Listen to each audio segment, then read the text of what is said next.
circles, currency that can be used by person or by a community.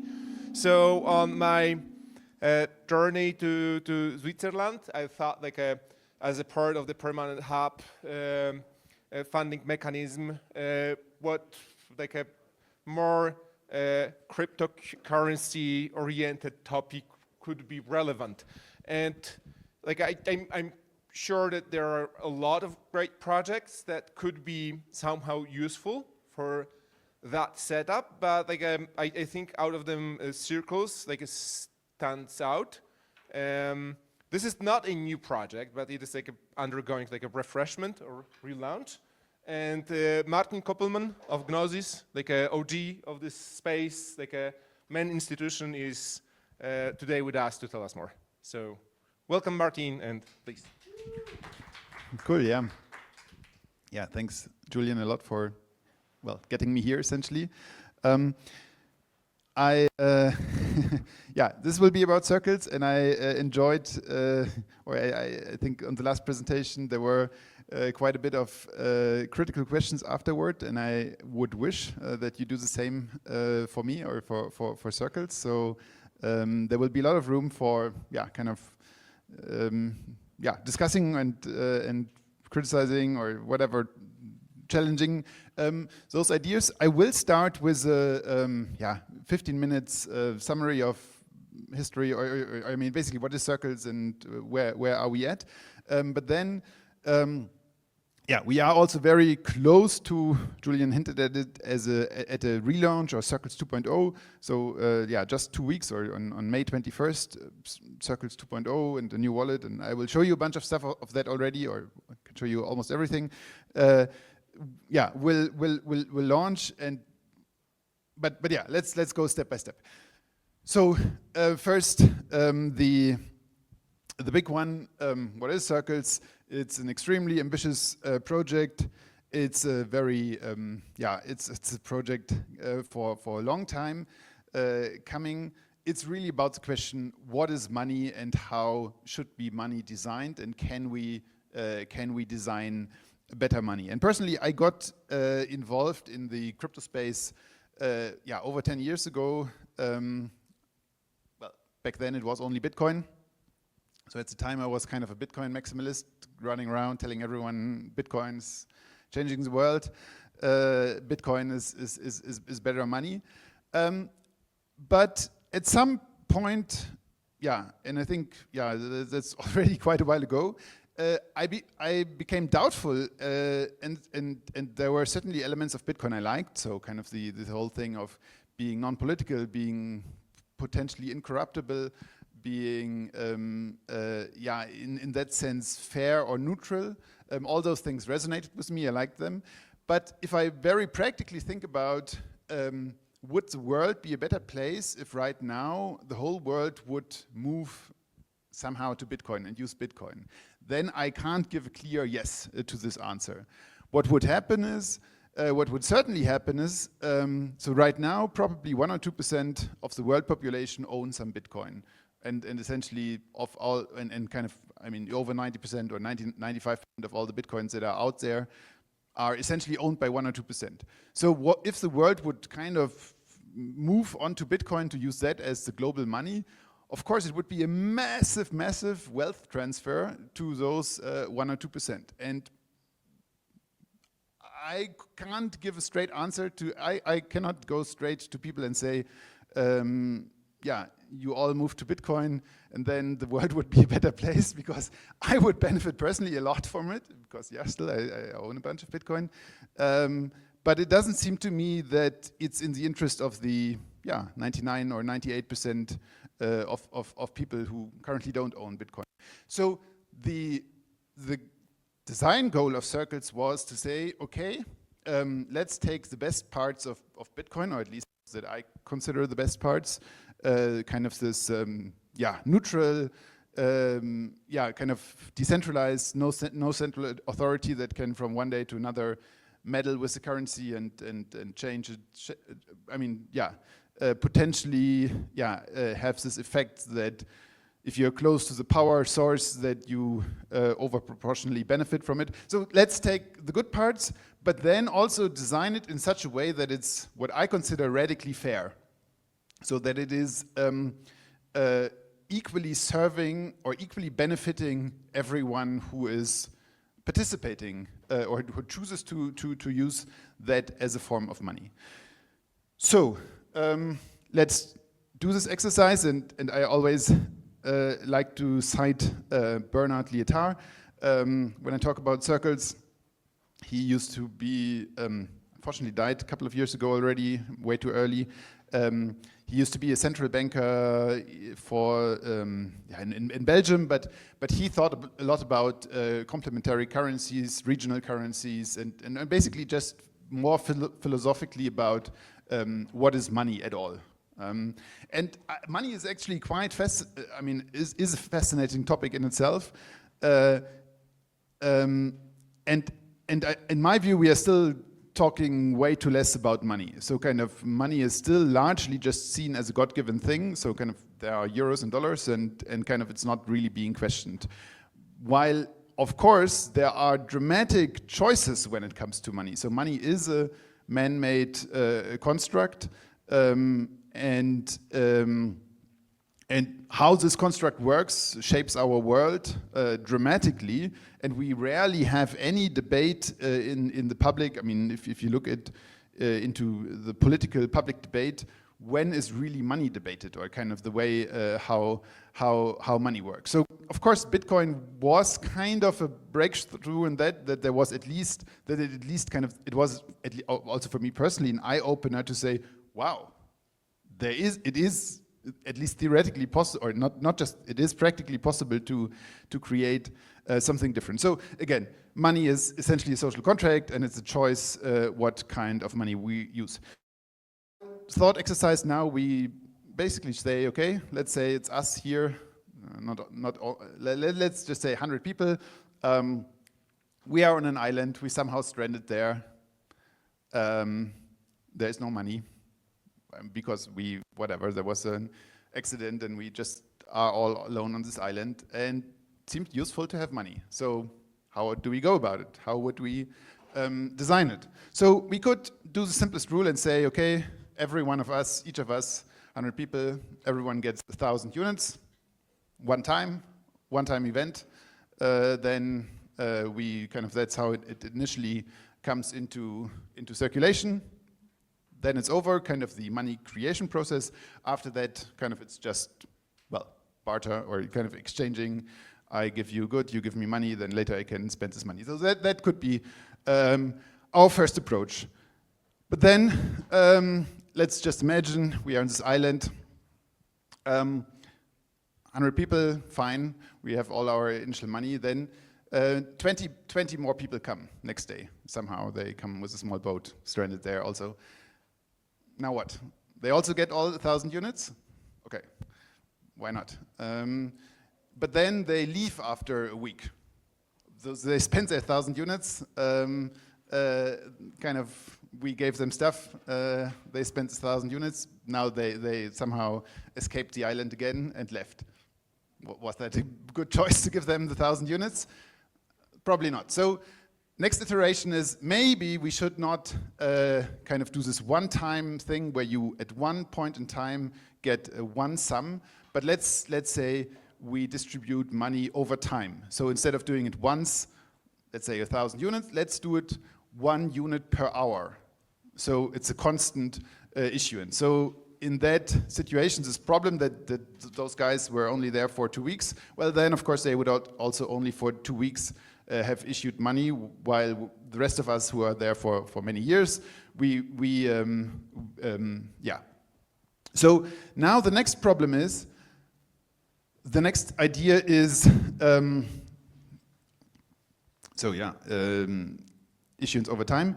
The next idea is, if we just issue money over time, linearly, then of course, over a long period of time, the total supply of money will essentially go towards infinity, while the new issuance is always just this 1 unit per hour. So in a way, what really matters is, I mean, the absolute numbers don't matter really in money. It's a relative number. So kind of how much do, let's say, I get compared to how much money is there, is in total out there. And in this model where you kind of just issue one per hour, then the total supply will go over a long time towards, well, infinity, and the ratio of newly issued money will therefore go towards zero. And here, kind of trying to discuss, but I'll skip that. So that might lead to the conclusion, okay, if we are constantly issuing money, again, with this fairness aspect that everyone equally should benefit from it. We also in some way need to constantly burn or reduce the money supply. And that, and there we might come to the conclusion of the third rule, and it's a concept called demurrage, or you can call it burn or whatever, but essentially just the idea to say, okay, money is constantly issued, but we also constantly reduce the money supply.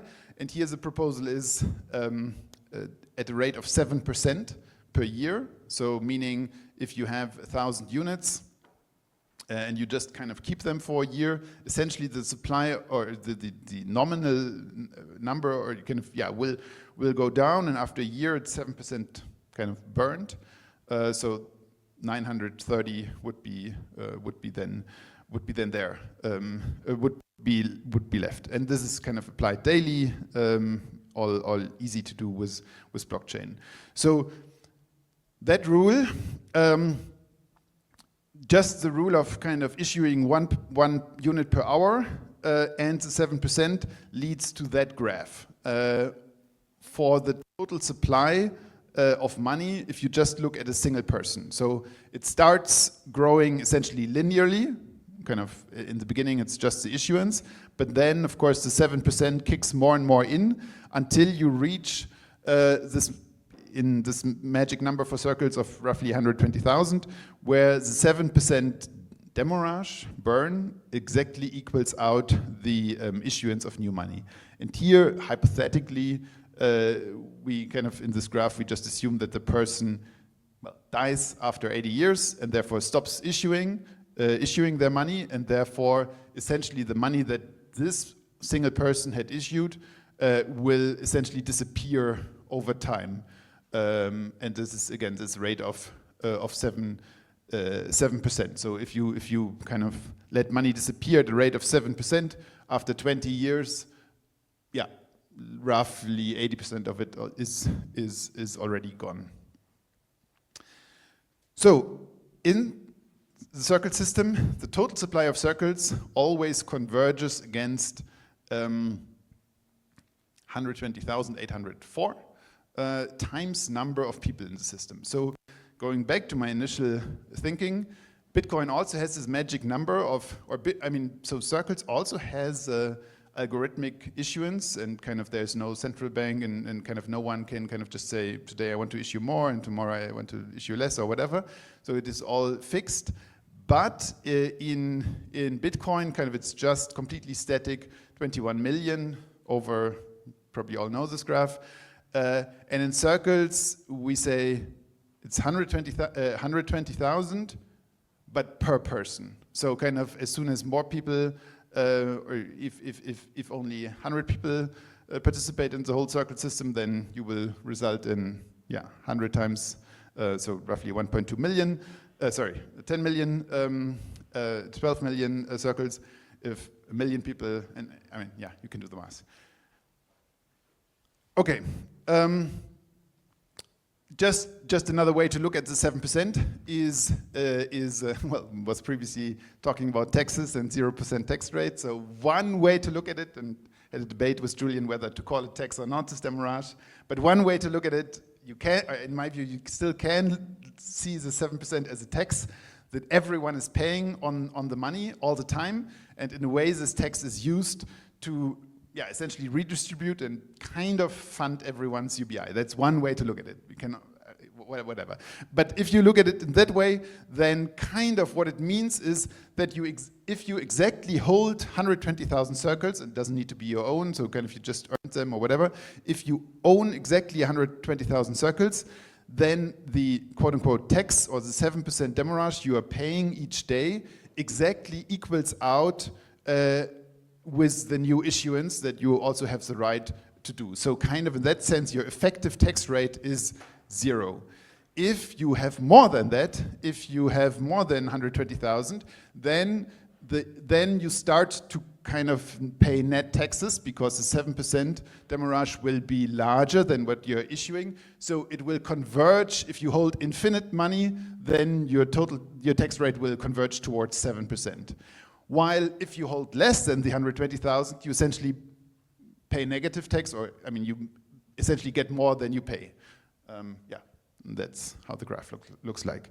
Also, this is kind of for people, organizations, AI agents, whatever, they always pay 7% because they don't issue. Yeah. So I'm a bit confused. I don't understand why do we need to burn money. I'll share a bit of my understanding about what money is. So in my understanding, money is IOU contracts. And the island where we give everyone 1,000 rupees or dollars, and 20 people come in, they spend all their money, and then they go back. In this, I don't see a problem of them going back because essentially, if they spend all that money within that island, that value is still there. If new money is not printed, essentially, people who do more work and provide more value will be concentrating more of the money. But then here I see a need to issue like IOU contracts, which is money. But then in the burning thing, I don't understand is because previously, before like a decade ago or something, we didn't used to hear about trillion-dollar economies or trillion-dollar startups. And that's why I just I'm just checking the room, so I'm super happy also to do a discussion, because there will probably a lot of discussion. So I'm happy to do a discussion already, starting to go into the discussion now, or finish first and then do the discussion. How do people feel about? Rather start the discussion already or continue first? If something is unclear, maybe just answer the question and go on. Okay, yeah, I mean, I think trying to answer quickly, so, well, I think there is first a big question of what is money? Is it an IOU? Is it always related to debt? And I feel that requires more space to discuss. The 7% burning, yeah. I mean, again, the simple answer to me would be to say, if you constantly issue money, then you also need to reduce it. Otherwise, otherwise it just means the total supply will grow towards infinity, and the newly issued will not be worth a lot. The other side of UBI, in a way. Yeah. There's like an UBI. Okay. But I see the problem in issuing how much of a circle per hour, because the value is not created at that rate. So then we come into a problem, like we create the problem and again we solve the problem of like burning 7%. I'm okay. Let's stay with this for later. Sure. Totally fair to say, should we do the can the money issuance, or is this even money issuance if it's not tied to value or not? But let's put this for later. Okay. Just in circles. Now, try to establish this aspect of fairness within the system. Everyone has the right to issue. But now, of course, very practically speaking, who can do it? And kind of those coming more from computer science, they of course all have heard about this Sybil attack problem. So how can you make sure that every person only issues only has one account and issues this one circle per hour, and not just creates 10 accounts and therefore gets more than others? And there's always a simple solution to say, okay, we have somehow one entity that determines who can join, and somehow they have, for example, WorldCoin. There's essentially the one company that created this orb, and essentially now you need to go to them and well, and if they say yes, it's okay, or the device that they created says yes, you're in, then you're in, and if not, well, bad luck. And that's really against at least my ethos, because I really don't like gatekeepers and anyone who kind of can decide who's allowed to join and who not. So in Circles, we tried to design the system radically decentralized, so that there is no gatekeeper whatsoever. Anyone can create a Circles account.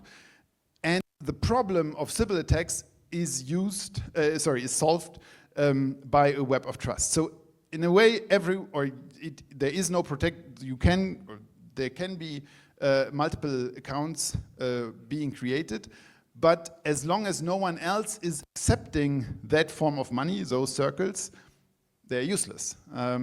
So in Circles, it is essentially, we are relying on this mutual agreement. I start to issue my money, you start to issue your money, and then we might mutually agree, and potentially that's also where we give each other credit, or that's one way to look at it. We might mutually agree to say, okay, we call it in Circles trust. You trust me, I trust you. Essentially meaning I accept your currency, you accept my currency. So, and that also works transitively. So here we have three people, A, B, C. A and B trust each other, B and C trust each other, and now A wants to pay C.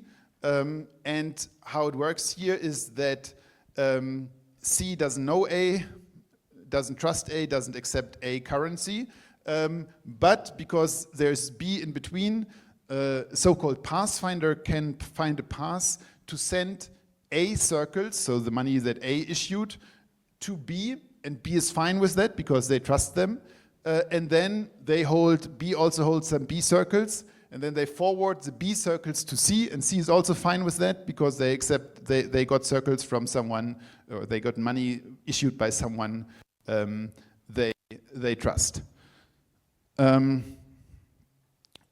So here A is paying 100, B is forwarding 100, so in aggregate, B has now, after the transaction, 100 more A circles and 100 less B circles, so their total balance doesn't change.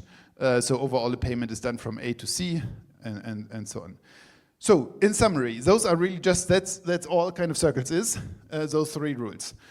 Continuous issuance, 1 per hour per person. Rule number 1, 7% demurrage. Rule number 2, and number 3, kind of this concept of trust, or kind of the concept of individual currency. That's all. That's all. But now, so this idea came around again over 10 years ago, even at DEF CON 1 in London. I gave first public presentation on Circles, just sharing this idea.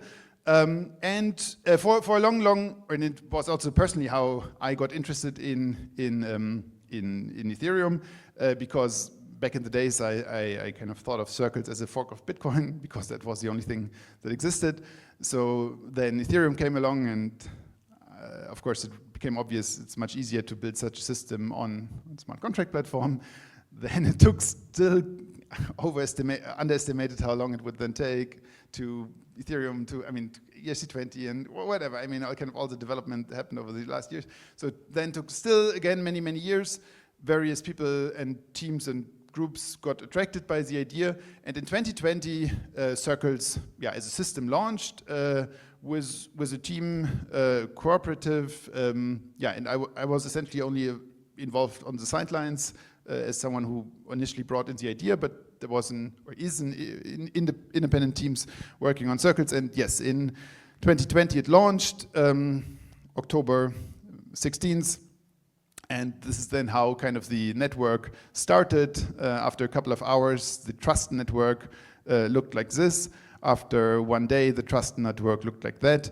And after a couple of, 2 weeks, over 100,000 people who knows? But over 100,000 nodes joined the network and formed this, in my view, beautiful web of trust graph. So one graph is the, the right graph is the trust graph, and the left graph is then actual payments, the payment graph.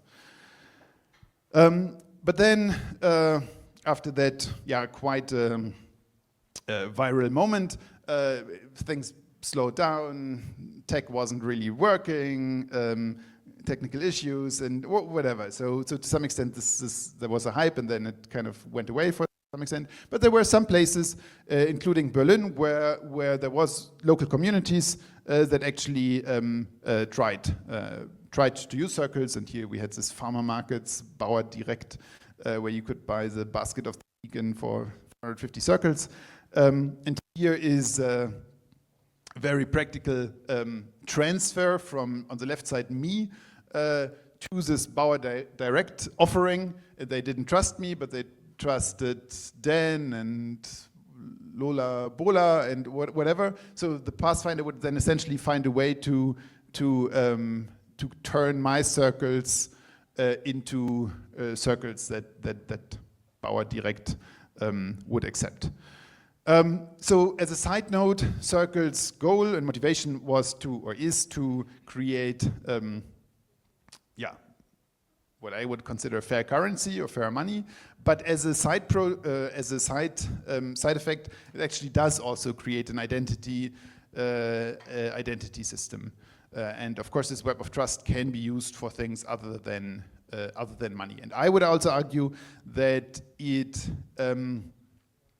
quite useful because I mean, of course, there has been web of trust ideas since 20, 30, probably longer years. So most famous, I guess, PGP.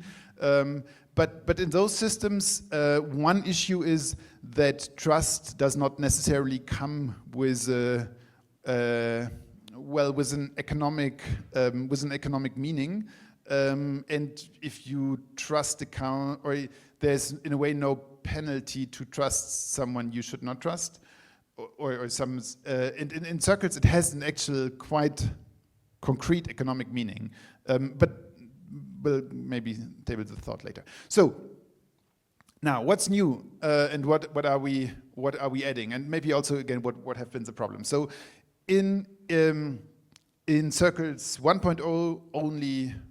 Kind of it was only just people and kind of just those peer-to-peer trust connections. In Circles 2, we are adding groups. And instead of kind of just having one-to-one connections, we have essentially one-to-n connections or one-to-many connections. And groups are essentially a tool in Circles to say, okay, we do the Zuitzerland group and say everyone who is here in this room or whatever can be, or there can be a process of to say form a group and decide how this group is governed, but essentially it's a collection then of Circles accounts, and it will implicitly create a shared currency, and it essentially means that everyone can take their individual circles, so all issuance is still just done on an individual level. The group itself does not issue money. All money is issued on a personal level, but those personal level can be converted into group circles, and then essentially a group can have one fungible. And if you look at it in the credit way, then it's like a credit union, or in terms of bonds. There have been discussion of individual countries issuing bonds, but then you can have Euro bonds that essentially is a basket of all those bonds, and that's one way to look at groups. Abstractly speaking, I would say, and this is also from Bernard Lietard, the guy I was quoting from the very beginning, there is a trade-off, I would say just in many places, between efficiency and resilience. So on the one hand, you have systems that are very resilient, not very efficient, and in terms of money, having just one money, kind of everyone in the world using the dollar is in a way the most efficient thing, because, well, then it's simple, no additional complexity, no exchange rates, just one currency, globally used, very efficient.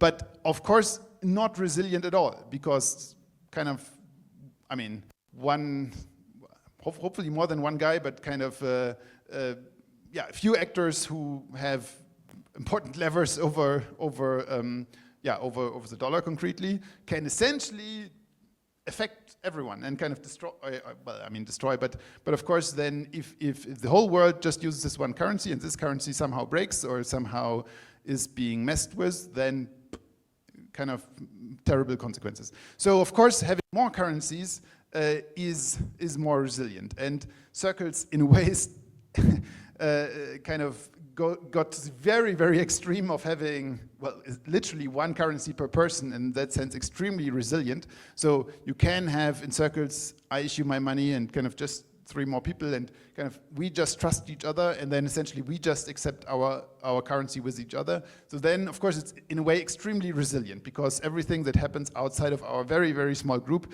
doesn't affect us. Of course, again, not very efficient. So groups in a way allow to find new trade-off spaces between this kind of extreme resilient just personal level, so you can have small local groups and then you can kind of aggregate those local groups to larger groups, and in theory you can have even a world group, and kind of you can try things like WorldCoin does and say, okay, we have somehow a process of, I don't know, scanning your biometrics, passport, whatever it is, and you try to create this world group. The good thing is, and I'm highly doubtful that those world groups will work, but in the circles design, the good thing is if they break, then you kind of can go back one layer below, and if they break, then you can go back again one layer below, and worst case, you can always even go just back to the personal layer. So I hinted at it already. Groups are essentially just a wrapper for a bunch of personal circles, so a group can decide which personal circles it accepts, but we can also look into this very concrete later.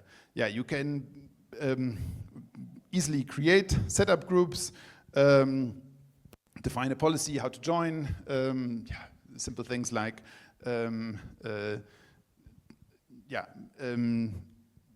but I'll skip that, or we can go into timeline. I also talked about this enough.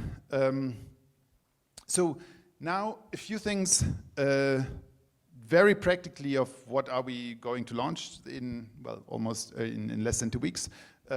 So I think the best way to do it is to show you very concretely the product or circles.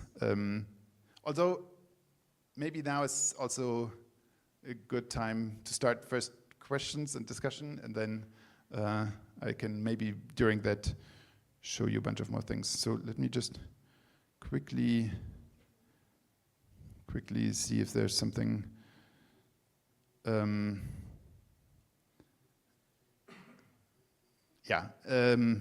Those are kind of groups we are currently working with as launch partners. Offers, So I'll conclude it here, and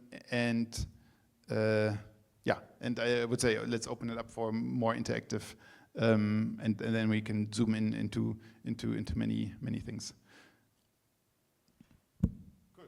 Good. Questions, please.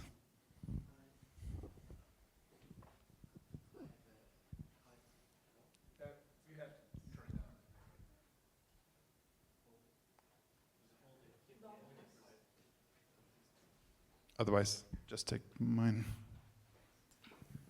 Yeah, it's like a thing you didn't touch on. I did think a lot about this kind of money, and one is what you try to do basically, you do some head issuance. So you give like the seigniorage, which is generated by creating money, basically you give to individuals basically. Mm-hmm. And as long as you distribute things like fairly, because everyone who enters the system think it's fair because they get like their fair share, everyone is like happy basically because he gets a fair share, I guess. But the issue with this, and you didn't, I understand it's not a stable coin, but the issue with this is as soon as, so if the economy using the currency is not big enough, basically you're issuing money all the time, right. The economy stays the same, this means the unit will get, it's a form from inflation. Basically, unit has less power to buy. So what then normally happens in normal systems, you have to take back part of the supply which you try with tax, yearly tax basically. But the issue with this is it's very hard to take back in a fair way basically. What you should have, a system is basically as soon as it's like the value is going down, you should basically take away part of the issuance, which you are doing now pragmatically, basically. But what I see what's then happening is basically the incentive is very high to buy something. So every inflation has the same effect. People going to buy like other things with the money now because they know the power the power they have with the same amount of money is higher now than later. So it leads some kind of capital flight, or people run to the door basically, they exit the system. And you didn't address this like this. I understand it's a long-term project basically, but at the end it should be used as a in payment. So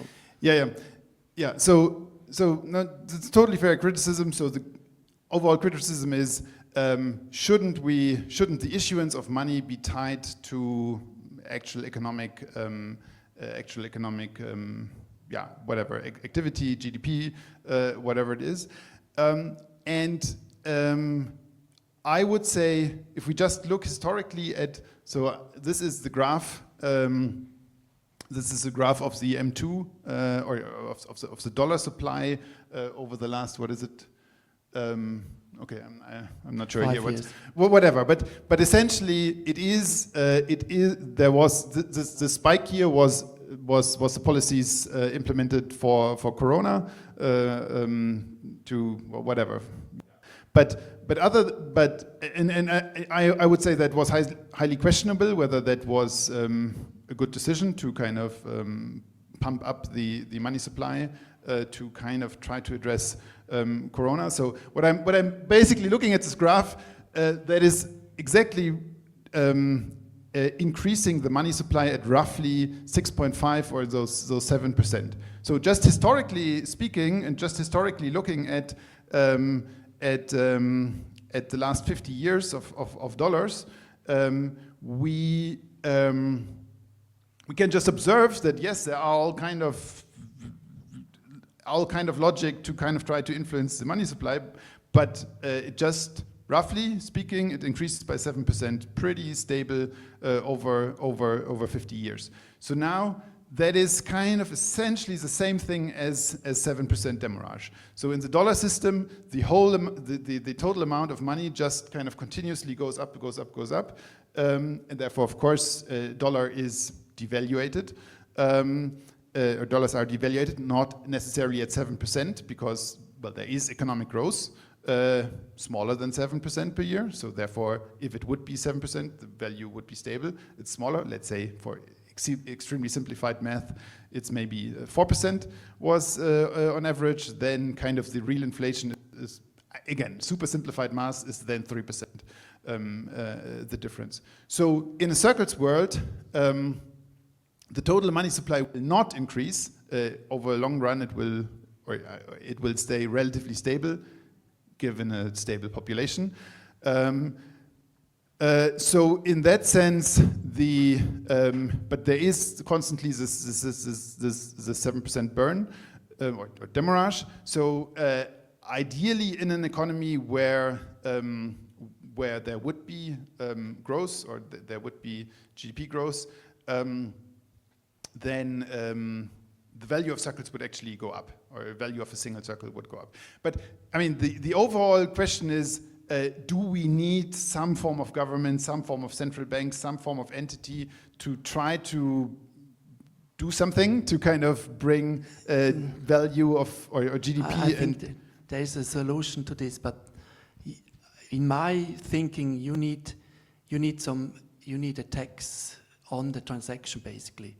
This is a solution, but it's not working at the end. So if you say you have a stable supply every time somebody pays something and basically the price is too low of the circle, you take part of this payment, you burn part of this. So you have a variable tax which you adjust maybe daily or every transaction, which you take back part of the money supply basically, and you burn it directly. And the ratio you burn is different. If it's like the price going down, you burn more on transaction, and if the price going up, you don't burn basically. So it's like, but the issue with this, you need a centralized point where all the money flows to it, and then Sorry, it's a lot of power. I wouldn't want to do this. Yeah, So yeah, that's exactly. So it's maybe a solution, but it's not like it destroys the whole system, because then you need somebody, Julian, middleman. you were commenting. You know, I have a comment and I have a question. So honestly, I don't think it is really a problem. So this is like of course like a hot debate, like for decades already in economics. Like if monetary policy has like any long-term impact on like a real economy or not. I think this is debatable. Of course, if you have like a extremes, if you fall into extremes, then yes. Like a short term, yes. But like if only like a system is reasonably stable, it may turn out that it works like a reasonably well, even without this regulator. So that would be some, like, because that will happen over like a long periods of time, and there will be like a price adjustments. That might be some asymmetries that will be, but I don't want to turn that into like an academic economic discussion. So my question is, don't you think that there is a problem with the money as a store of value in that scenario, and that would make people to like use other assets as a store of value, which would in turn like make other assets like persistent, and eventually like in best case scenario, circles used mostly as the like a means of transaction in a given circle. No, so maybe two comments. So the first one is again back on this question: should there be more sophisticated monetary policy? Let's put it that way.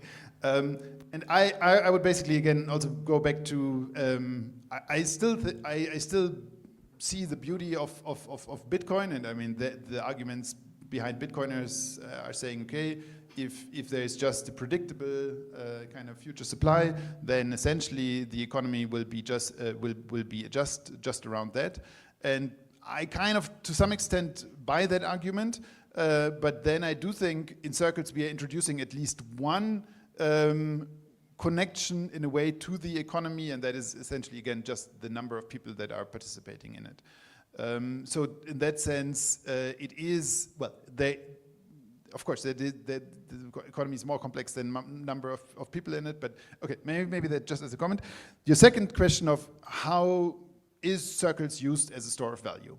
And I would say, of course, circles is not, I mean, if you remember this graph that basically showed after 20 years, a bunch of circles are almost gone, then obviously circles is not a long-term store of value, just like the dollar, I would say. So I would say the three kind of qualities that money should have, or kind of that are usually discussed: medium of exchange, store of value, unit of account. There is a trade-off in between those, and I would say, or my goal, or kind of the thinking is that circles is a similar good store of value like the dollar itself, or like dollar right now. So also with dollar, it's pretty clear if you just put $1,000 under your blanket and wait 20 years, then most likely those $1,000 in 20 years will be worth a lot less. So in circles, we do this very explicit by this demurrage. So again, my hope essentially would be that the value of a single circle would be higher in 20 years than today. But of course, the nominal value would be, so it is not a long-term store of value, again, just like the dollar. That still doesn't mean that, again, just like the dollar, of course, for period of half a year or some months or even just 1 month, of course people, I mean, it's not like if you receive $1, it's not like a hot potato that you immediately kind of trying to spend it just because you, I mean, abstractly you know it will lose value over time. And in circles, again, this is very explicitly done, but roughly the rate is roughly the same as what kind of empirically worked reasonably well, I would say, for fiat currencies in the last 50, 100 years. Sure, yeah. Yeah, I can, right, so I was sharing this already here in this, sorry, there is a channel on tokenomics, and I was sharing here a bunch of, here in the Zuitzerland chat, and here, this, if you use this very top link with this partner, or whatever, then you can right now sign up. Maybe just showing a bunch of those tools here. There is, for example, here this. Yeah, let's have a look at those tools. For example, here is a kind of a simple tool that looks at different groups. And yeah, yesterday we just created, just for the fun of it, a Zuitzerland group. So far, not too many people in it, but yeah. So here you see kind of the people who are trusted by the group are members of the group. Then you see kind of their individual, kind of token, or kind of how much they have already issued circles.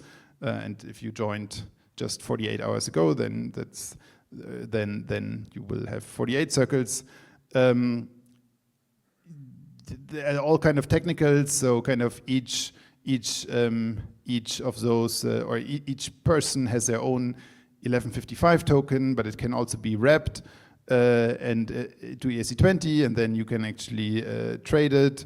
There is liquidity, or you can have liquidity for pools, but maybe just let's look at one of those nice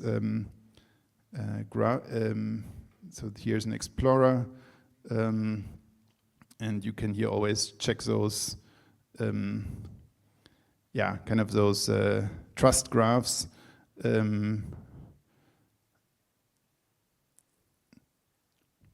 Here's Julian so far. I mean, that's and maybe again showing here that's the app looks nicer on the on your mobile phone, but yeah, you have your number of circles. Let's say here 55,000. Maybe let's do it a bit smaller again. So I hold here in my wallet, I hold circles, but I also hold euros, dollar, and so on. I can directly spend, or have a card connected to it, so can directly spend from this wallet. I can swap various currencies, but I can also swap circles to euros or euros to circle. I see the total number of circles, but if I actually look into it in more detail, then I see that I hold kind of individual circles from either people that I trust or from groups.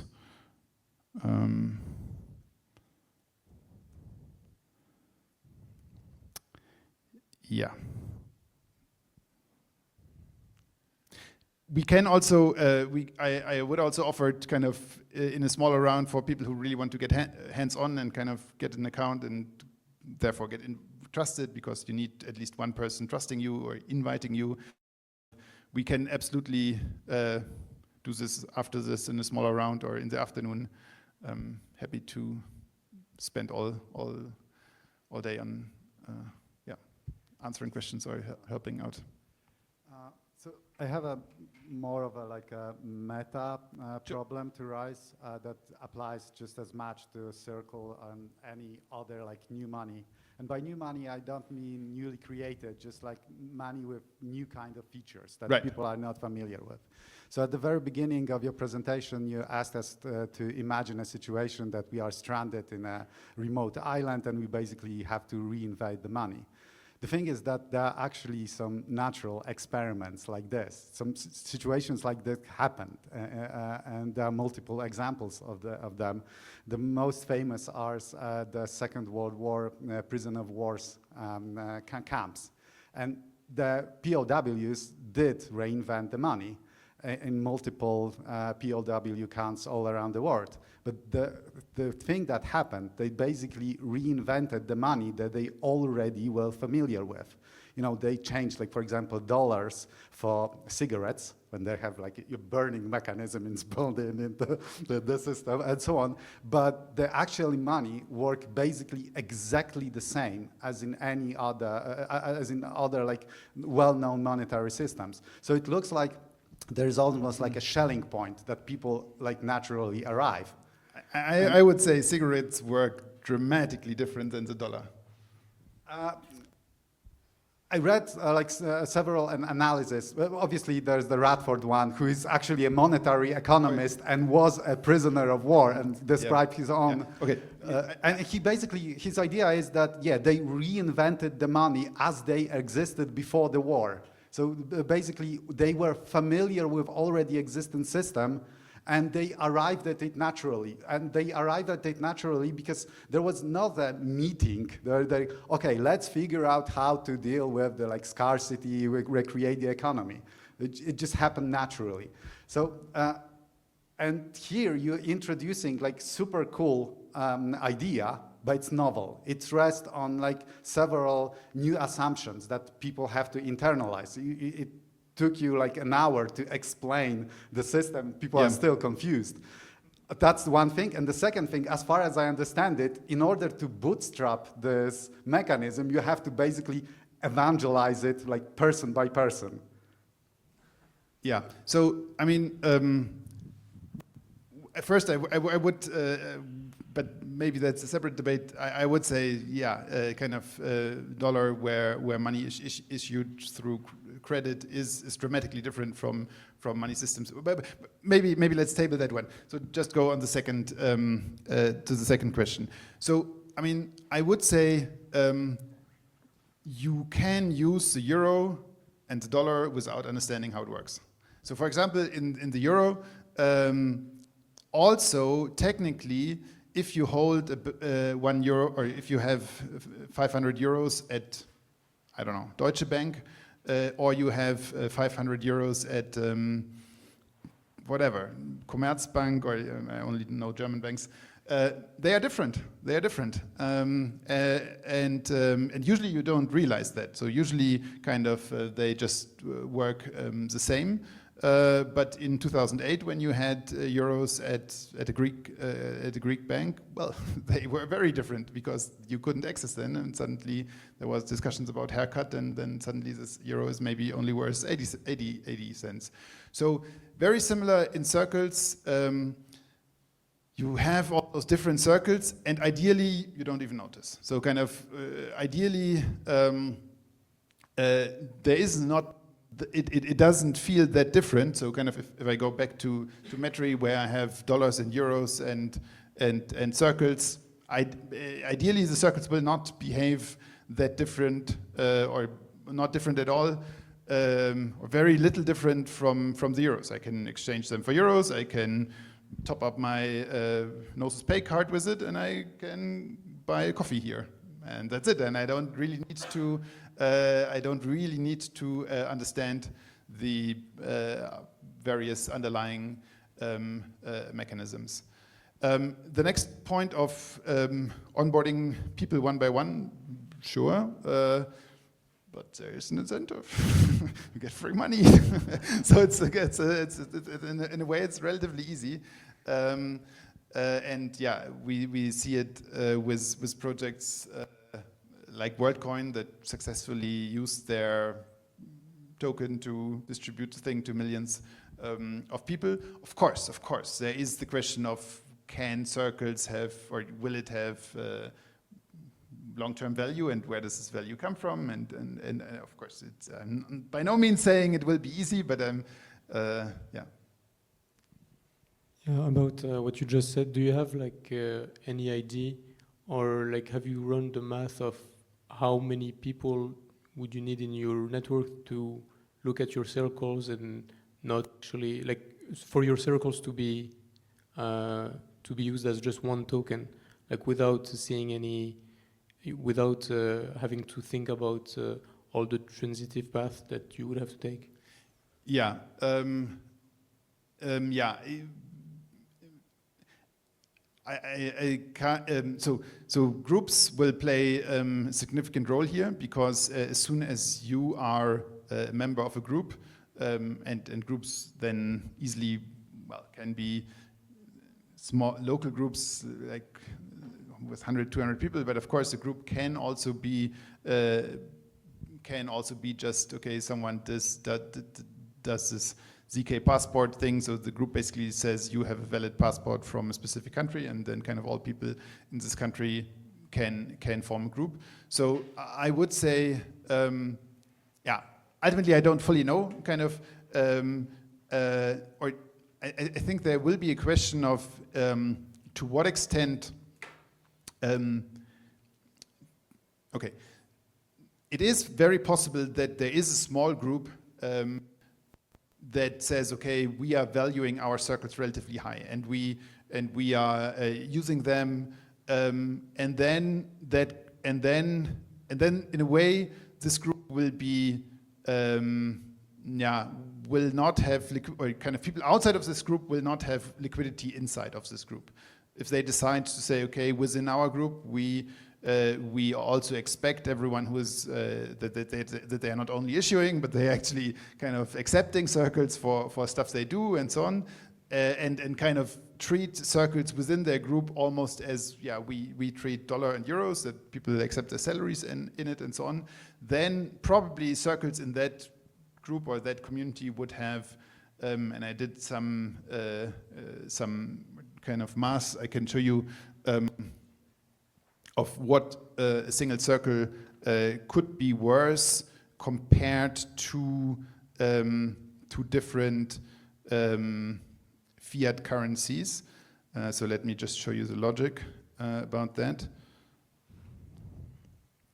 So kind of this is the best case scenario where circles fully in a way replaces dollars or euros within a specific society.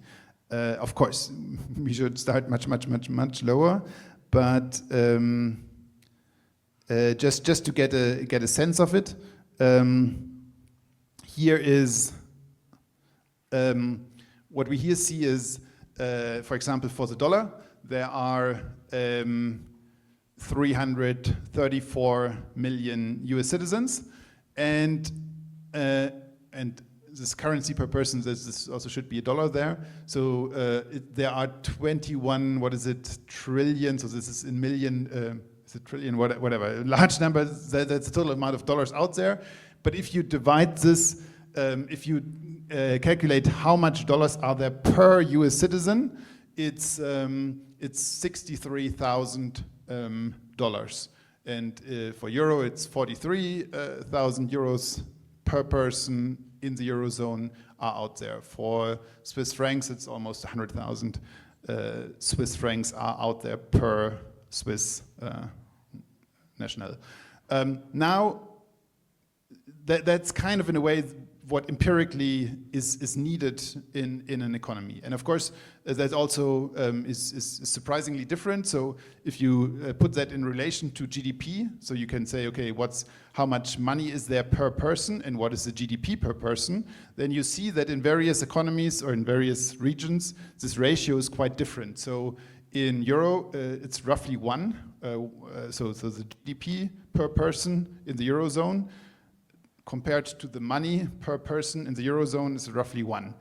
In China, it's over 2. So kind of that seems, Julian, to your point, that in China people are using money to a larger degree as a store of value. So more value is stored in money compared to other stuff. Like, and this certainly has also something to do with capital controls and kind of. But anyhow, so now if we project that on circles and say, okay, apparently in the Eurozone, let's say we need, or kind of the value of the money that is around is 43,000 euros per person, and we know long term there will be 120,000 circles per person.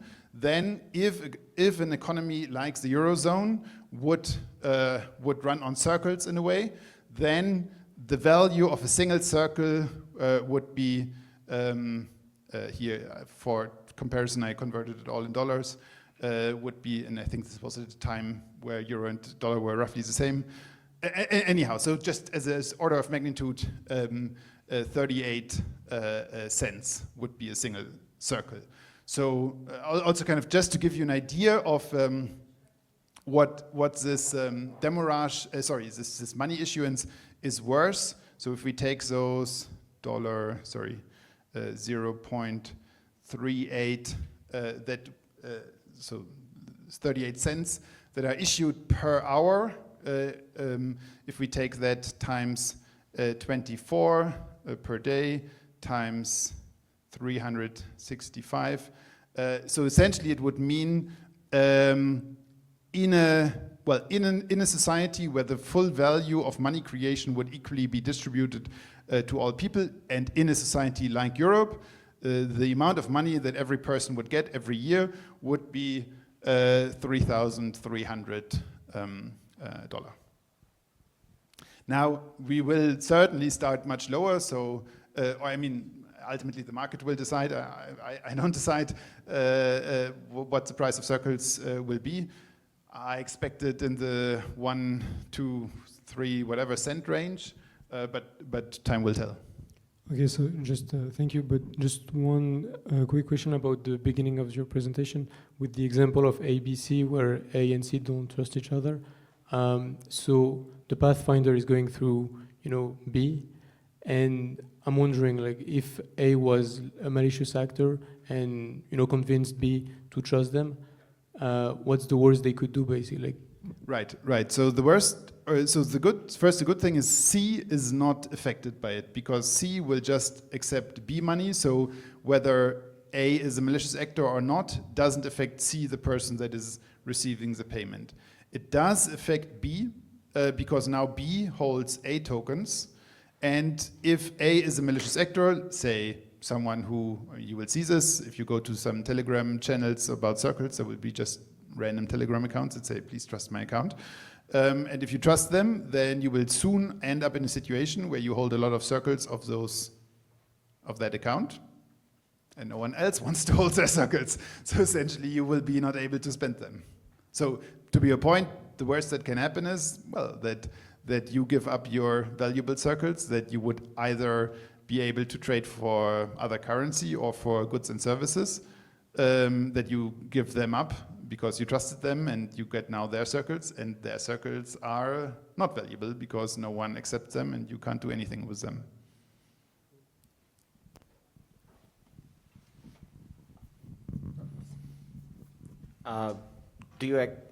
What about like the governance of circles, like internal governance, in terms of, let's say, deciding who can get accepted into a circle? Are you thinking about this something that is like determined by the, like within the protocol? So for instance, like the group can select some criteria, or is it something that you just think will happen externally?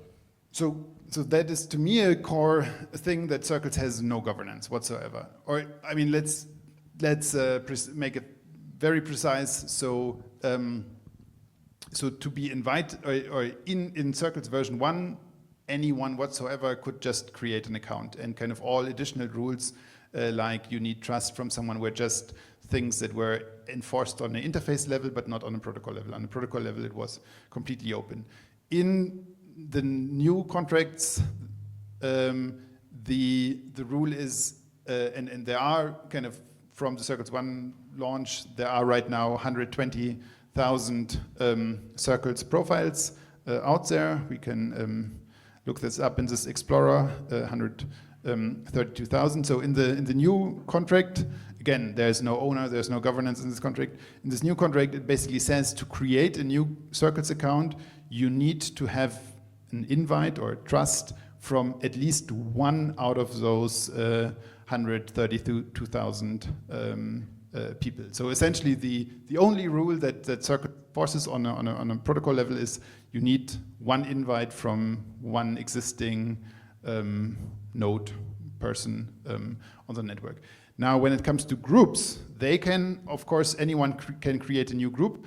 I can show this to you. I can go here to app about Circles, select a save, and I can create a new group. I can give it a name, I can give it a symbol, and the owner of the group is a contract, which of course can then be a DAO, can be a simple multi-sig save, whatever. So the group can define its own governance.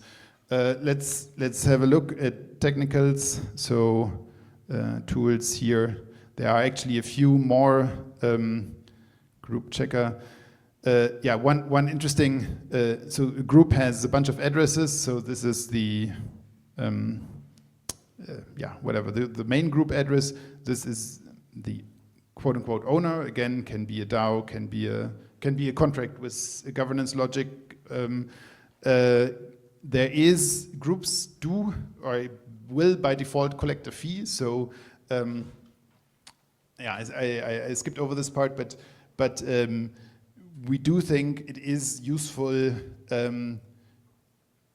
to give groups more power essentially, and therefore we have introduced a kind of concept that I can also show this to you. If I right now go to Circles,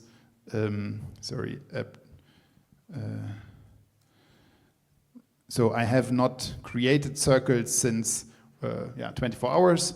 So I can right now create 24 new Circles, and I don't need to do. I can do this always for the last 2 weeks. So if I want to, whatever. But essentially, by default, I am paying roughly 10% of the Circles I issue to the group that I associate myself with,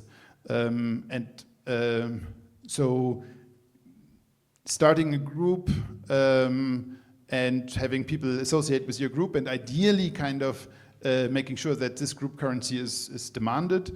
We think that it is useful to, back to the tax question, to pay some tax to the group, and again, whether that's a single person controlling the group or some democratic process or DAO or whatever, is completely open. Okay, thank you. Just one more question. It's a short one, I guess. The wallet you showed earlier, it indicated that some of the circles are not tradable. What does it mean? Right. So yes. So each circle is different, and whether a circle is tradable or not depends on, is someone willing to buy it right now. And one thing we are doing is that we will give both individuals and also groups the opportunity to say, okay, I am backing my circles, and I, for example, did this. So this means this check mark that I have here, and that also others have. This check mark means this person has backed their own personal circles with a liquidity pool, and I can also show you. And in this case, it's actually just $100. So so you can see here about circles. I can click here on this profile checker, and here I can see for each person, for example, whether their individual circles have a price, and whether they have liquidity. And for example, here most have not, but this person, Bernardo, their personal circles have a price, and this price comes from this balancer pool. So here is a small, again, this is still testing. Again, we are releasing all of this only in 2 weeks. But essentially, here's a tiny pool of liquidity. In this case, wrapped Ether against their very own personal circles, and therefore those circles have a price. Now, for a circle to finally come back to your question, what of my circles are tradable? Then if the circle I hold directly has immediately a price, because there's a pool, yes, then it's tradable. But it's also enough if, let's say, Bernardo, the guy who backed up this liquidity, is trusting you. You are not backing your liquidity, but essentially, I hold now your circles and I want to sell them. Then essentially, the Pathfinder will find, aha, Bernardo is accepting your circles, so I can exchange your circles to Bernardo circles, and Bernardo circles are now tradable on this market. So essentially, your circles are therefore tradable. If, however, there is a person in the system that's trusted by no one who is providing liquidity, then then those circles are not tradable. Sure. Yeah, so maybe that's related, but with the Pathfinder, as I understand it, once you trust me, there's no limit to how much can flow from me to you, or is there? There is a limit in the sense of how many of your circles exist. So if you join today and then after 2 days there will only be 100 or whatever, I mean 24 times the days you're around. And then essentially as soon as all circles are flown to me, then essentially this trust connection is no longer providing liquidity. Or then also kind of, while there is the liquidity, it means that people that you trust in a way also have liquidity through you to me, but once your circles are all kind of drained in a way, then in a way this trust connection still exists, and when you issue new ones, they can still flow, but in that sense, trust is limited by how much circles exist. But then, in a way, that means if I'm malicious, or if I have if I should not be trusted, and then somehow we meet, you end up trusting me, that means I can instantly launder out of the circles I emitted so far, irreversibly through you. Yes. Okay. And people can abuse that link too in my network. People can use this link.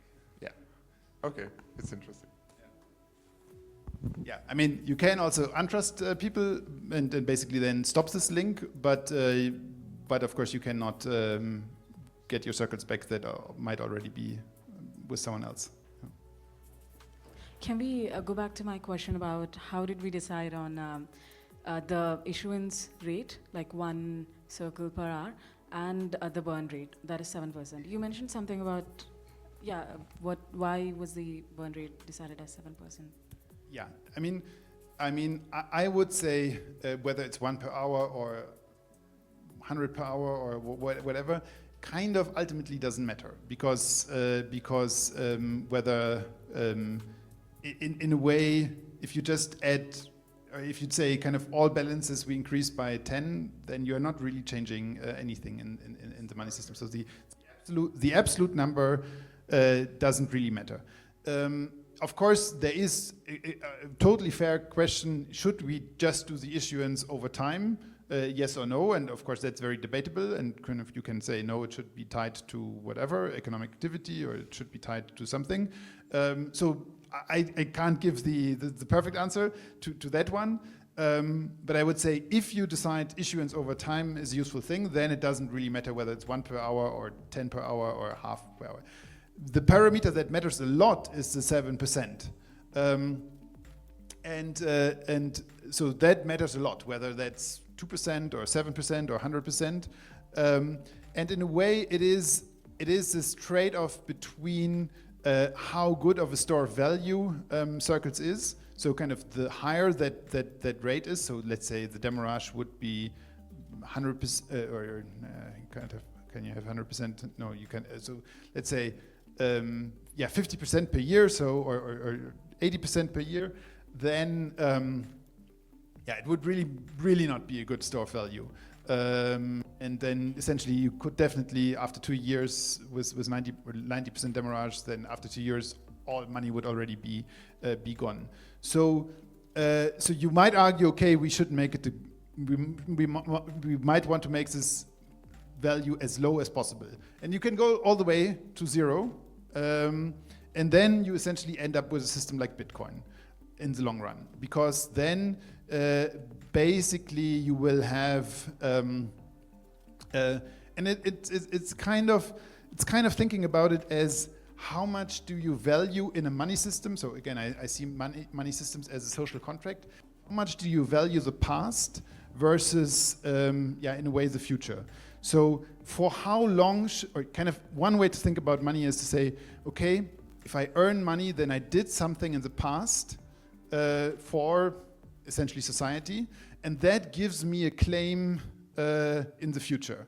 And now the question is, how long should we look back? So kind of just as a thought experiment, let's say, I don't know, the English king pound is around for a couple of 100 years, I believe. So let's just as a thought experiment say 200 years ago, some English king at the time had the right to kind of quote unquote create pounds, mint pounds, created the coin, and the coin says this money is worth 2 trillion pounds. Kind of just technically they could have done it. And now someone finds it in the, whatever, somehow someone finds it there and says, oh wow, I have this coin, this is 2 trillion pounds. Would we accept it? We would say, yeah, it's stupid, kind of 200 years ago, this is and kind of in a similar thought experiment, let's say we are kind of hyper Bitcoin thing, and then in 200 years the whole world runs on Bitcoin, and then suddenly Satoshi wakes up and finds 10% of all the existing Bitcoins, or kind of his health Finney is put into this brain. I think his brain is frozen, and he has remembered to see. So whatever. So suddenly, kind of a single guy claims or has then 10% of the global world money supply. Would we as society accept that claim, or would we say, nah?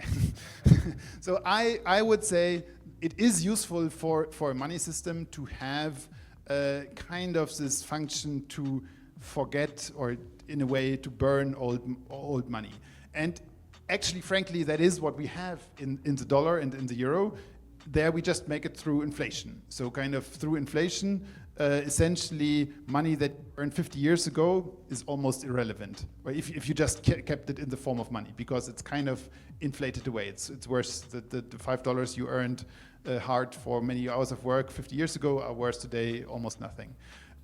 In circles, we just make this very explicit, not through inflation, but through this demurrage. But ultimately, I would say the mechanism is very similar. Okay, I have a few more questions, but I'll talk about this later. Okay. Sure.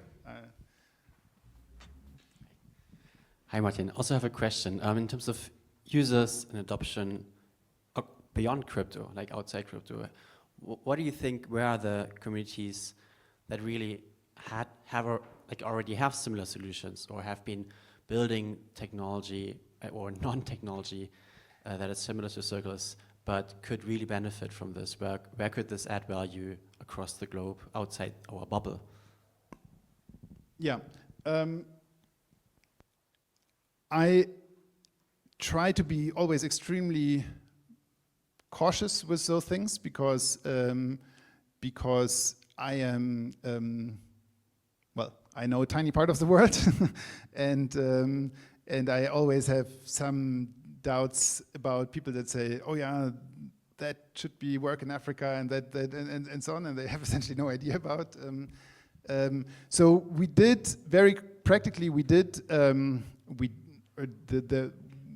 had a local team in Bali that was running, or that essentially invited people to use Circles, and it was their specifically branded as a temporary thing, so kind of decision to say, okay, we are trying this for a couple of months.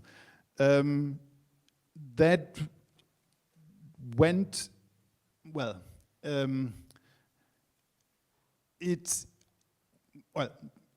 I think it's hard to judge ultimately, but I think it went well in the sense that that many ideas resonated, that people. I visited there shortly and kind of had a bunch of conversations. I felt like people had an intuitive understanding of some of the concepts, and it fitted well with their general culture, I would say. But again, trying to be super careful about those assessments. So ultimately, I would say time will tell. But yeah, it's certainly there are certainly two ends of the spectrum. So I think there are communities that are very well, I guess, aware about being a community, and maybe very deliberately wanting to say, okay, we want to reach also some level of independence, and or some level of, we don't want to use US dollars that are or that deliberately say, that are really kind of that yeah, whatever, passionate or deliberate about independence or resilience, that they want to use their own money. That's certainly a small group globally. Of course, there is still the very yeah, I guess very simple thing of, okay, there's an app, I get free tokens, okay, I do it, and I think that will be the majority of users, and I think that's also fine. I also don't think that you need to be yeah, you need to be ideology aligned to be Circle's user. I would say the protocol is very slim. So kind of if you just look at, again, I shared those 3 rules. That's essentially all there is. But I would still say that those 3 rules, in my view, could bring important values into the world. So it has this element of radical openness, radical decentralization, and yes, it has to some extent this, you can call it redistribution or fairness aspect, but essentially trying to make everyone equally benefit from. Yeah. So one way I see it is that if a society coordinates on using something as money, that act alone already creates value. And currently that act is not, or the value creation of that act is not, in my view, equally distributed to those who are kind of participating in the social contract that is money. And Circles tries to do that. Sorry to stay so abstract. No super good answer, I guess. No, makes sense. Happy to discuss more async. But yeah, really appreciate that, not to impose it on anyone, and absolutely agree. But still, I believe there are powerful entities who do impose things on others, pretend that it is what the others want. Maybe if this could be a white label product that could be sort of convincing to others, or I would imagine it's hard for societies who are not technical to fully understand that this is in their own interest and you're not, tricking them. So we had luckily, or we have already well, we used to come a little bit also out of the UBI community. I deliberately, I'm trying to be careful with that, because if you looked at the numbers, then even the best case scenario where Circles is fully adopted as money, even then that value will not be enough to finance a full UBI. So in a way, to have a full UBI, you will certainly need other taxes, like whatever transaction tax, or kind of whatever taxes there are. So in a way, it can be a basis for UBI, but still we were therefore in touch with the broader UBI community, and kind of there is a network of mayors for UBI, and of course it would be, and we have explored those things, and I think finally after over 10 years of trying to develop stuff, I think now the technology is finally reaching the point where those things can be.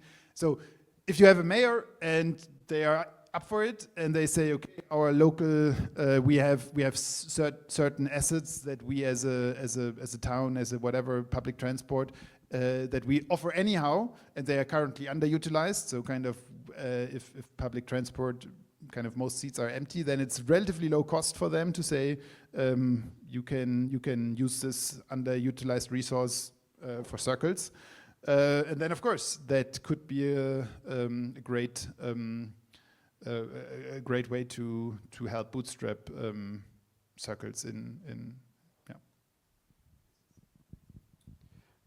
Just like if we imagine that, for example, in a pop-up village or something like that, like most people are not on Circle. Like people coming to the village are not going to be on Circle, and some people are making food in like a community kitchen. They want to sell it for 10 USD or 10 circles, and let's say that everyone is interested in joining circles.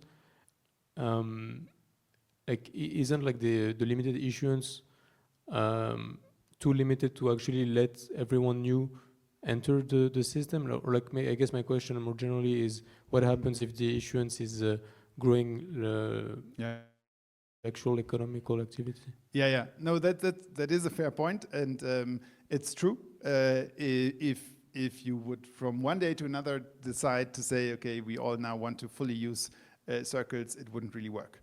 Or it at least wouldn't work in that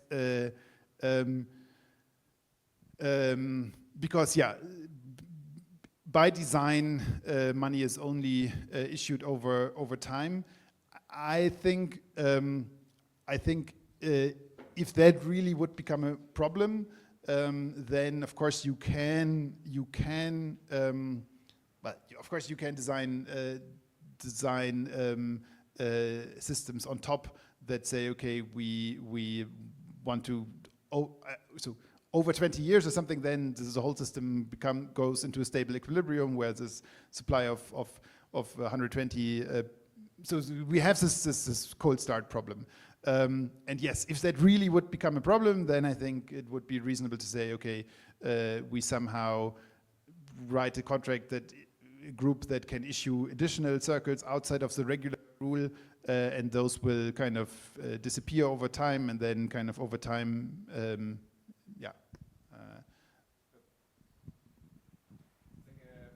Wouldn't a simple fix to that would be to create in a group money, like a group liquidity pool, like a group money to whatever USDC. Sure. And then like the group might find like a price equilibrium that is higher than rest of the world, and then those are just numbers, so that they could use it, and also like incoming persons could like buy those. Tokens out of this liquidity pool. Right. I mean, okay. So again, all of us decide today we want to kind of fully live on circles, and all of us kind of, and then there will be still kind of after 2 days there will only be, well, how many are here? Whatever, a small number of circles. Now, if we would say, okay, that small number of circles need to contain the full value that we need, then the price of those circles would be very high. And that is a problem because that high price will not be sustainable because the issuance will go on, and kind of after 2 days, kind of the issuance doubled, and after 4 days, it doubled again, and after 8 days, it doubled again, and we will not be able. So essentially, there is simply this cold start problem that in the beginning the ratio of new issuance compared to already existing money is rather high, and that will only stabilize. So if you, but I think that's fine because I do think it will take some time until we converge to a circles economy. If we agree to use only group circle, like a Zuitzerland COC, then probably we could fix that problem through some policies. Yeah, but for sure. We can basically we can print money before, so we just make new money and we know the issuance in the future. Yeah. So we basically give a credit basically. Exactly. So yes, we can, or yeah, if such a group exists, then can definitely find solutions to say, okay, we are converting our existing money into, or packing it to Circle's debt or something like that. Whatever. I think that is a solvable problem. Let's first find communities that really actually want to try Circles. I think in terms of adoption, there's like this question I have. I'm not sure if it's like very relevant, but there's two different type of communities here.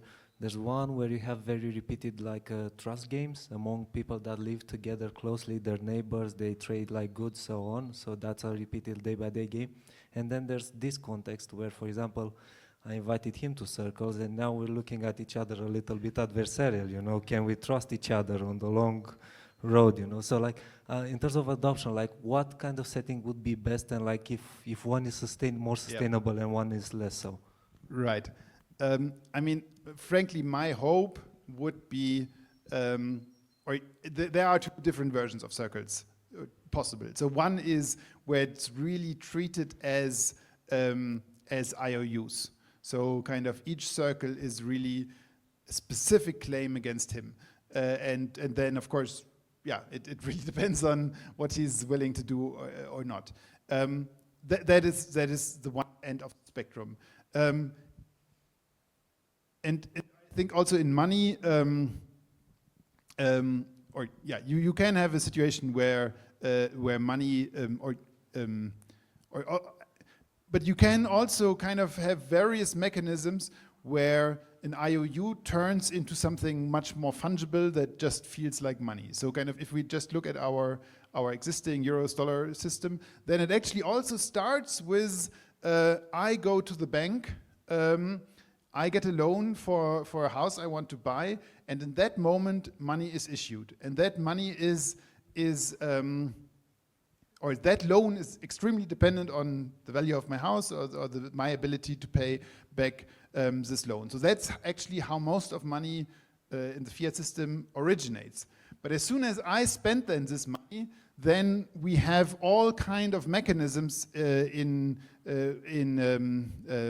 I don't even know the English words for it, Einlagensicherung and or kind of insurances between banks and whatever. But essentially, as soon as I spend this money, then the person that received my money doesn't really need to worry about my specific loan, because there are all kind of agreements between entities that make sure that even if my loan fails, that money that originated there is good.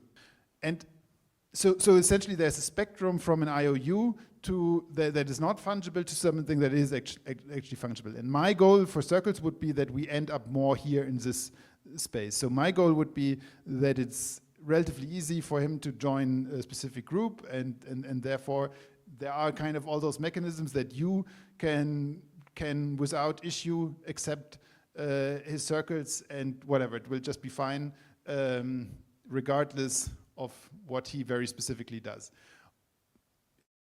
For the resilience of the ecosystem, you would need kind of both types of communities, ideally. I would say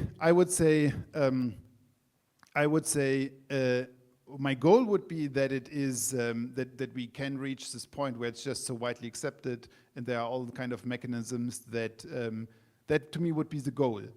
Of course, that's more difficult. So if there are resilient communities that say, I don't know, I don't trust that, I rather kind of keep it here in my closed groups, then this is absolutely possible. And I think that's also useful to have. So I do think it is useful to have some communities that are very deliberate about it and kind of not just trust anyone who seems to have a face and seems to be around, but rather say, okay, this is a serious thing we are doing here, or we are somewhat serious about, or we are serious about challenging the dollar, and that is a big thing.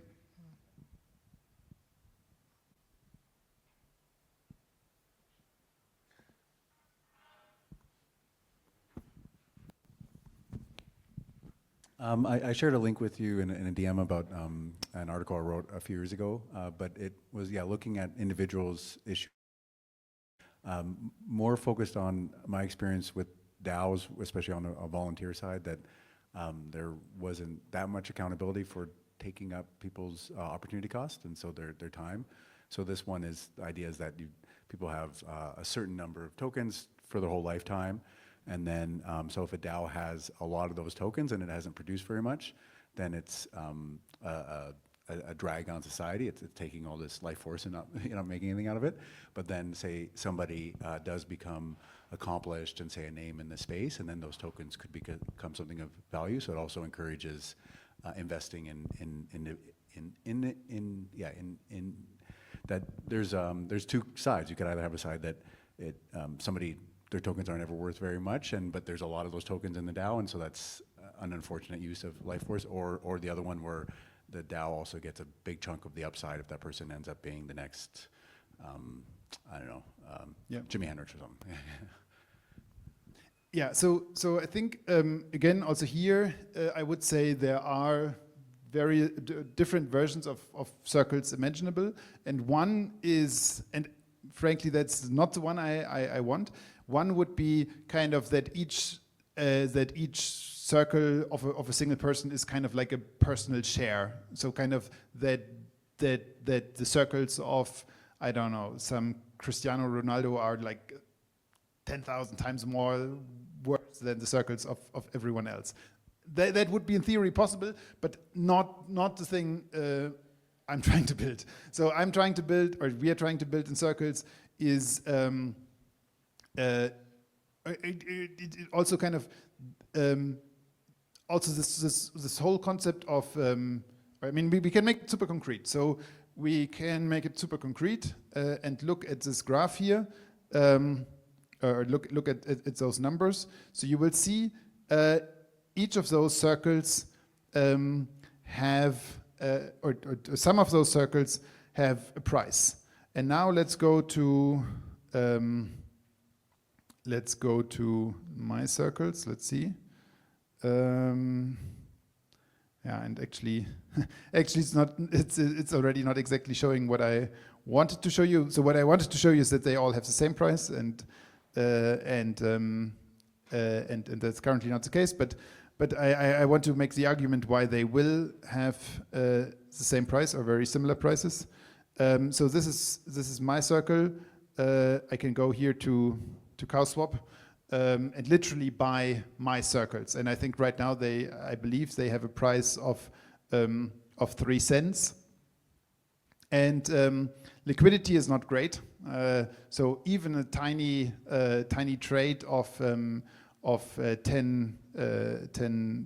XDAI already increases the price by 40%. So let's do this for the fun. Where can I do XDAI? I should have, no. Okay, I need to switch my MetaMask one. Okay, so $10. Let's do this. So I accept the warning that this trade will move the price significantly. Confirm. So before this trade, the price of my circles was around at 3 cents, and most people's circles are at 3 cents. Now I just did a trade, and again, it's not really that's not really how it should work in practice, but I just did it to demonstrate, and I moved up my price probably now to 4 cents, which is for money, of course, a dramatic movement. So you don't want usually your money to be valued 50% more or less, kind of with. So what do you expect to happen now? Anyone has an idea? Arbitrage, exactly. Because I trust all kinds of people, I trust roughly 100 people, and therefore I trust, or kind of my circles account, even with me, with me being involved, I hold a bunch of my circles, and what I expect now is that an arbitrage bot we have open sourced some, and again, usually you should be smarter about trading circles, and you should trade group circles. So usually you shouldn't even do this trade, but whatever, just to demonstrate. So yes, there will be arbitrage that essentially now the arbitrage bot will buy circles from people that I trust for 3 cents, then use this Pathfinder or transitive transfer to kind of send those circles to my account, get my circles and sell my circles then for 4 cents. What will be the result of this arbitrage? My price will go down again, and everyone else's, or I mean not exactly, of course this $10 won't be enough to kind of affect the whole network, but at least a tiny bit, kind of those accounts I'm connected with, they will all increase by whatever. I mean, again, it's all still test amounts, but a little bit kind of everyone who's connected to me will be in a way lifted up, and I will be brought down until it's again in equilibrium. Now, of course, there are limits to this. So kind of, so ultimately there are only, I believe, 20,000 Martin circles, and of course, if I really kind of buy them all up, then yeah, I guess I could move this price, and then kind of at some point this effect that this spreads out will stop. Although even then it continues because then still as continuously new Martin coins are issued, the question is how do you get those Martin coins? Well, by holding some circles of people I trust. So kind of in that theory, then you would start up, the arbitrage bot would start up buying all those up, and then in a way, I think, and then it's of course much better to think about this in terms of groups. So a group with 100 members, and somehow this group circles are in demand, then essentially that will be brought up. Kind of all the circles will kind of flow into this group, and it will affect not only this group, but it will affect kind of, let's say, again, it's all the people in the room are a group, then it will also kind of affect outwards of the group. So each of us has probably connections within the group, but also some connections outside of the group. And then essentially everyone who's connected to the group will also kind of, their circles will also kind of flow into the accounts of the people that are members of the group, and their circles will go into the group. And yeah, one mechanism we had that was different, I'll pass it over, is that we didn't have pools, and we had a transferability toggle. So I assume you don't have a toggle off transferability? Say again? Like if majority says, oh, we're gonna have this be non-transferable token. Yeah, no. Yeah, no, so circles, yeah, no, in that sense circles are much more like, well, traditional money, so kind of, if they're around, so yeah, so the issuance is in limited control of a single person, but once you issued your circles and someone else holds them, then you have no right over you had initially the right to issue them, but then it's kind of up to the people who hold it. I mean, just like money, you can freeze that, or you cannot stop that, or yeah. But you can break your trust connection, right? You can, well, yeah, sure. So yes. So in a way, if somehow I do something, the worst I can do, or let's say you hold my tokens, then in principle I can do nothing that affects you. The only thing I could do is become malicious and create 10 more accounts and say, this is my actual Martin account, and then people would question, should I actually trust this account or should I trust that account, and then maybe untrust this account, and that would certainly affect you. Yes. So. And just to understand the swap that you just did, what is your, what did you pair your token with on Balancer? Stuff. I don't know, Ether, Geno, SDI, kind of. So more concretely, so in the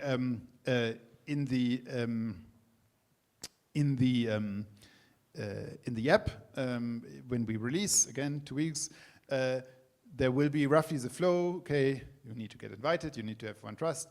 Next step is you need to get 2 more trusts. And then you can start invite others, and then there will be an option to back your own circles, and the interface will say to you, you might want to use $100, or that is, or I mean, that's technically you can do whatever you want, but kind of that's what the interface will suggest to you. Use 100 USDC, but then it will not pair it against USDC, but it will allow you to choose one reserve asset, and I think the assets that you can choose are Ether, Bitcoin, SDAI, so interest earning dollars, and I believe, yeah, I think what Gino do we also have? Okay. Yeah, I just wanted to know because I'm wondering like what would happen in the opposite direction. Like for example, let's say we trust each other, and I'm sending you all of my tokens to get yours, and then I just dump it for ETH, and then at this point, you know, the price would be will go lower, and so well, like is it at that moment does the like arbitrageurs find people you trust? And no, exactly. So let's go through it. So I trust you. Let's say you are even longer in the system, so you already have a couple of thousand circles. You decide to specifically, I mean, again, shouldn't do this because then you get a bad price, but let's just say you do it. You exchange your circles against mine, and then you use all my circles to dump my price from 3 cents to half a cent, whatever. Again, then it goes in the other way around. Arbitrage bot will see, oh wait, I can buy Martin circles for half a cent. All those 5 people trust Martin, so I can essentially exchange Martin circles for maybe Julian circles or Paul circles, and they still trade at 3 cents. So basically I can do the arbitrage in the other direction, so it will lead to a situation where my price will slowly go back to, well, maybe not 3 cents, but 2.9 cents, and kind of my network is also dragged a little bit down because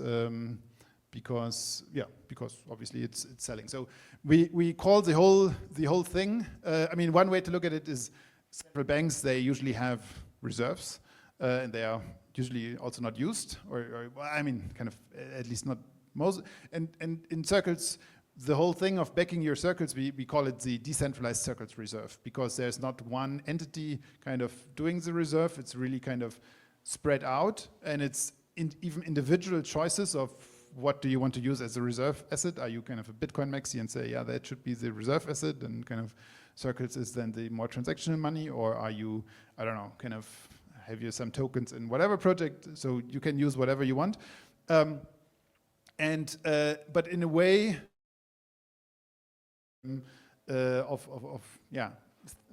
ideally, that's our goal, have thousands of those small pools, will in aggregate stabilize the system. And ideally, kind of people will use different collateral, and in addition to those personal backing, you will also have groups. So yeah, just for fun, today in the morning, we also put $100 behind this Zuitzerland group, and again, a different collateral. And so in a way you have this, in my view, or to me that's a goal, to have this extremely resilient system out of many connected actors, and the trust connections kind of essentially lead to a stabilization of along within specific limits, within specific, you are not necessarily, or if you back your circles, you are in a way indirectly also backing everyone you trust, and vice versa.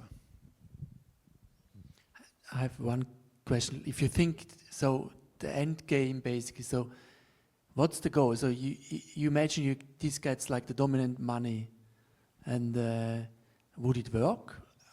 Normally there's like a nation state who's like basically managing the money supply and the things, and so what's your vision on this? Or? I mean, one simple catchy phrase is eradicate absolute poverty from the planet. That's one. I mean, kind of, if everyone has their circuits income, then I hope that it's enough that no one will have to starve. Yeah, but the issue is much more, is it stable, or is it deflationary or inflationary, or you just, in a way you took like the US dollar as a baseline, and you said that's the way it should be, but is that the fact, or can it be changed, or who's able to change that? Again, I mean, the issuance of circles is the rules I laid out. What the value will be, time will tell. I'm at least getting, my concentration level is getting down, so let's do maybe a last, then let's close it. Thank you all for sticking so long with me. And Sorry, yeah, last question, promise. please, please. So in my current understanding, I see circles as more of like social tokens or community tokens. If I'm wrong, what are the differentiating features? Say again. You say circles are more. So I think right now, in my current understanding, that circles are social tokens. And I think this thing in crypto, we came up with social tokens previously, where celebrities and all these people started using it. If I'm wrong, or are there any differentiating features? Yeah. So again, I would say there is. Yeah. At its core, circles is really just those three rules, and ultimately what people make out of it, I don't know. So yes, it is possible that it will be used as a social token, but then at least this trust connections don't really make that much sense, because then you couldn't really trust, or at least the trust connections are a strong, very strong force that within a network where people trust each other, all circles are valued equally because of the arbitrage stuff we just discussed. So again, I don't really see circles as a social token. I see it more as, or if I rather see, or one way to look at circles is to say it is mutual credit, a mutual credit system. So one way to look at it is to say, okay,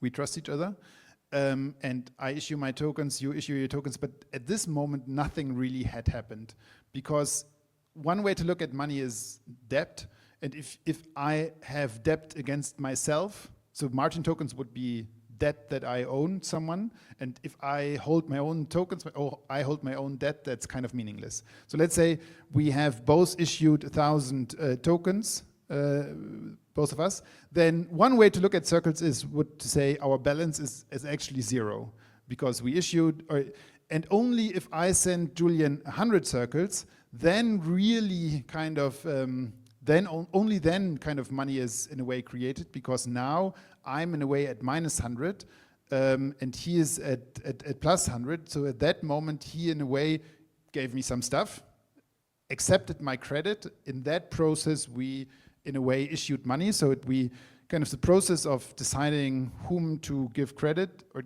that is how money is created, and that's one way to look at circles, to say in a way the number you have of circles you have issued, that is not yet really money, that is only your ability, or that's kind of a credit line, that is the maximum credit that other people accept from you. Now, again, then if we look at it at this level, then it would purely be an IOU and kind of, but now if others also start to accept my, so if it's just a thing between me and you, then it's an IOU, but as soon as you also start to accept my credit and you can pay him with my credit, and then you have even a group and kind of you have those layers on top, then it kind of transforms from individual IOUs to an overall money system. So again, to me, circles is not really social tokens, it's more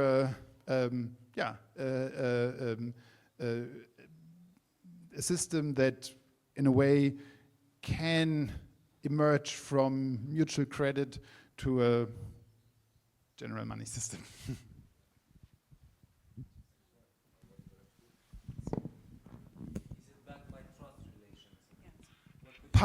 Partially. So it is backed by hopefully many things. So it is backed. So what are my circles worth? So they are worth what specifically I do, but that alone would not make it money, because then, but it's a pool, it's my trust connections, it's the pools of the trust connections, it's the groups, it's the pools of the groups, and so on and so on. So, yeah. I just wanted to say, so I'm also on the circles team, and a little break. I'm going to be here, and I'm happy to get anybody who's interested on creating a Metri account to give it to you, and also to get you onto the new Zuitzerland group. which means that you can then create circles and dump them on the market against real money. No, kidding. But anyway, I'm going to be around. And also there's a white paper. Maybe you seem to be the right person to read the 50-page white paper where we go into some of the economic modeling and stuff behind this. Cool, yeah. I mean, maybe I can maybe just as the last thing, can share all those different things that I shared here. Can I? So number one, yes, that's the app where you can circumvent the waitlist and already get a Circles account right now. This is our old wallet from 4 years ago. If you still have an old Circles account, you should absolutely migrate. About Circles is a website, will be updated soon. Here is a link to the white paper. Here is a tool to manage and create groups. This is just a Circles Explorer. This is a tool to visualize paths, so you can define a source, someone who's sending money and someone who's receiving money, and then it will show you this how this Pathfinder works. And finally, yeah, here's a bunch of more stuff. Could you please also send those links to the Signal group, not only on Telegram? Yes, I can do this. Thank you very much. So thank you all for sticking so long with me. Let's see what we can do.